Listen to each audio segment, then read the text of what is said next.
विश्वास एक ऐसी चीज़ है जिसके टूटने पर कोई आवाज़ तो सुनाई नहीं देती, लेकिन उसकी गूंज पूरे ज़िंदगी भर सुनाई देती है। नमस्कार दोस्तों, मैं ज्योतिष आचार्य वासुदेव मिश्रा आपका अपने चैनल भविष्यवाणी पावर ऑफ द लॉर्ड में हार्दिक स्वागत करता हूं। दोस्तों, आज का यह ज्योतिष का कार्यक्रम आप लोगों के लिए यानी कि कर्क राशि वालों के लिए बेहद ही ज़्यादा खास और विशेष कार्यक्रम साबित होने वाला है। आज हम बात करेंगे आपके मंथली प्रेडिक्शन के बारे में, आपके मासिक राशिफल के बारे में। जी हाँ, आप लोगों के लिए मार्च का महीना, साल 2024 का तीसरा महीना कैसा रहने वाला है। इस महीने ग्रहों की गोचरीय स्थिति का प्रभाव आपके जीवन में किस प्रकार से पड़ेगा। जी हाँ, सूर्य से लेकर केतु ग्रह पर्यंत पूरे 9 के 9 ग्रह इस मार्च के महीने में आपके जीवन को किस प्रकार से प्रभावित करेंगे, कौन कौन से बड़े बदलाव आपको देखने को मिलेंगे। साथ ही साथ इस मार्च के महीने में आपकी सेहत कैसी रहेगी, आपकी शिक्षा, आपकी लव लाइफ, आपका पारिवारिक जीवन, कहीं ना कहीं भाग्य, करियर और फाइनेंस के दृष्टिकोण से यह मार्च का महीना आपको किस प्रकार से परिणाम प्रदान करेगा। साथ ही साथ इस महीने के प्रभाव को और अनुकूल बनाने के लिए कौन सा उपाय आपको करना चाहिए, इन तमाम प्रकार के प्रश्नों के उत्तर आज के इस ज्योतिष के कार्यक्रम में आपको बताने वाले हैं। इसलिए कार्यक्रम को बिना मिस किए अंत तक देखने का प्रयास कीजिए। और अगर आप अपनी जन्म कुंडली पर हमसे परामर्श लेना चाहते हैं तो डिस्क्रिप्शन बॉक्स में और वीडियो में आपको हमारा कॉन्टैक्ट नंबर मिल जाएगा, जहां से आप व्हाट्सएप के माध्यम से या फिर डायरेक्ट फ़ोन कॉल के थ्रू अपॉइंटमेंट फिक्स करके अपनी जन्म कुंडली का विस्तार पूर्वक अध्ययन करवा सकते हैं। तो चलिए फिर करते हैं शुरुआत। सबसे पहले ग्रहों की गोचरीय स्थिति को जान लीजिए।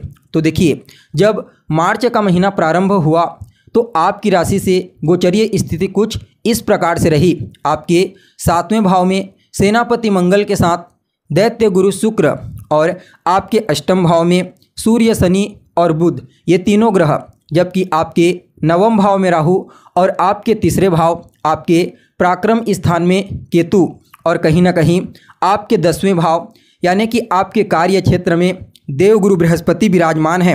और चंद्रमा के बारे में तो आपको मालूम ही है कि चंद्रमा हर 2.25 दिन में अपना राशि परिवर्तन कर लेते हैं।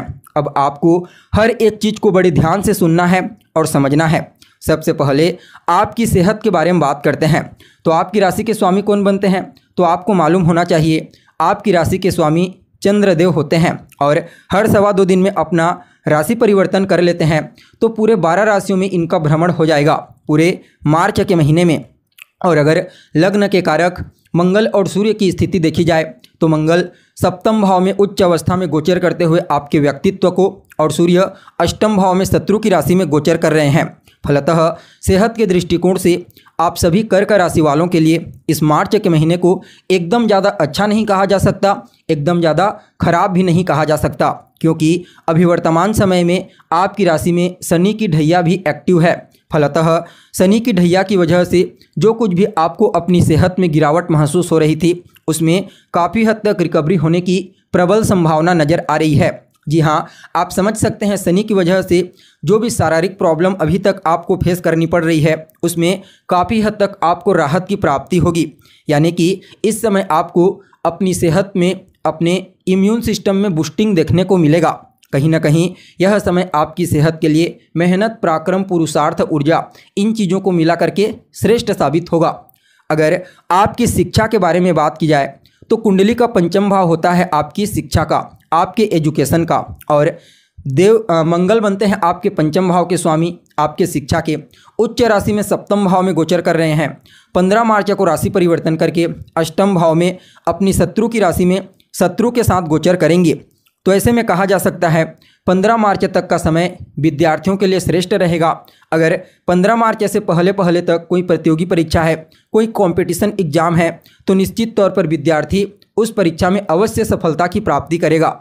लेकिन 15 मार्च के पश्चात विद्यार्थियों का मन पढ़ाई में नहीं लगेगा, पढ़ाई से उनका मन भटकेगा। इसलिए अगर आप एक विद्यार्थी हैं तो 15 मार्च के पश्चात आपको अपने पढ़ाई के प्रति थोड़ा ज़्यादा ही मेहनत और थोड़ा ज़्यादा ही एकाग्रचित होना पड़ेगा। अगर आपकी लव लाइफ के बारे में बात की जाए तो तो पंचम भाव ही आपकी लव लाइफ को बताता है। और जैसा कि आपको बता दिया गया है, मंगल उच्च राशि में है 15 तारीख तक, तो 15 तारीख तक आपकी लव लाइफ की स्थिति ठीक रहेगी। अगर आप किसी के साथ रिलेशनशिप में हैं तो आपके संबंधों में और मजबूती आएगी। लेकिन 15 मार्च के पश्चात कुछ गलतफहमी, अहंकार और क्रोध के कारण आपके लव लाइफ यानी कि आपके प्रेम संबंधों में कुछ तनाव उत्पन्न होने की प्रबल संभावना नजर आ रही है। इस बात का विशेष रूप से आपको ध्यान रखना है। वहीं अगर आपके वैवाहिक जीवन, आपके मैरिड लाइफ के बारे में बात की जाए तो कुंडली का जो सप्तम भाव होता है यह आपकी मैरिड लाइफ का होता है और सप्तम भाव के स्वामी शनि बनते हैं। वर्तमान समय में अष्टम भाव में बलवान अवस्था में गोचर कर रहे हैं। हालांकि बुध और सूर्य इन दोनों से युति बना करके, तो ऐसे में आपके दाम्पत्य जीवन में फाइनेंशियली दृष्टिकोण से तो मजबूती आपको प्राप्त होगी, लेकिन आप दोनों के बीच में यानी कि आपके वैवाहिक जीवन में आप और आपके पार्टनर के बीच में थोड़ा प्रेम की कमी देखने को मिलेगी। रिश्तों में मधुरता की कमी देखने को मिलेगी, क्योंकि यहाँ पर उग्र स्वभाव का व्यक्तित्व दोनों का ही देखने को मिलेगा। फलतः छोटी छोटी बातों पर वैचारिक मतभेद, वाद विवाद होने की प्रबल संभावना नजर आ रही है। हालांकि आप और आपका पार्टनर मिलकर के कोई नया बिजनेस व्यापार शुरू करते हैं तो वहां पर आपको अवश्य ही सफलता की प्राप्ति होगी। यानी कि आपके दाम्पत्य जीवन में कार्य क्षेत्र के दृष्टिकोण से सफलता और लाभ के दृष्टिकोण से इस मार्च के महीने को अत्यंत ही श्रेष्ठ कहा जा सकता है। अगर आपके भाग्य के बारे में बात की जाए तो कुंडली का नवम भाव आपके भाग्य को बताता है और आपके भाग्य के जो स्वामी बनते हैं वह देवगुरु बृहस्पति बनते हैं। अभी आपके कुंडली के दसम भाव में बलवान अवस्था में गोचर कर रहे हैं और सूर्य भी 13 मार्च को राशि परिवर्तन करके आपके भाग्य भाव में आ जाएंगे, जहां पर पहले से ही राहु गोचर कर रहे हैं। तो कहीं ना कहीं यहां पर राहु का जो दुष्प्रभाव है वह कम होगा और गुरु के साथ ही सूर्य का जो शुभ प्रभाव है वह आपके लिए इस महीने बढ़ जाएगा। फलतः भाग्य का साथ विशेष रूप से आपको देखने को मिलेगा और भाग्य के सहारे ही आपके कई प्रकार के कार्य इस महीने पूरे होंगे। कार्य क्षेत्र में विशेष रूप से भाग्य का सहारा आपको प्राप्त होगा। जी हाँ, यह महीना आपके धार्मिक क्रियाकलाप, आपकी आध्यात्मिक साधना के लिए उत्तम कहा जा सकता है। इस महीने आपको अपने वरिष्ठ जनों का, अपने गुरु, अपने इष्ट, कहीं न कहीं अपने से बड़े पिता और बॉस का विशेष आशीर्वाद और स्नेह प्राप्त होगा और उनके ही आशीर्वाद के चलते आप अपने कार्य क्षेत्र में भाग्य के सहारे से विशेष सफलता की प्राप्ति करेंगे। वहीं इस समय आपके घर परिवार में कोई धार्मिक कार्यक्रम, पूजा पाठ, यज्ञ इत्यादि संपन्न हो सकता है, यह भी आपके लिए अच्छा रहेगा।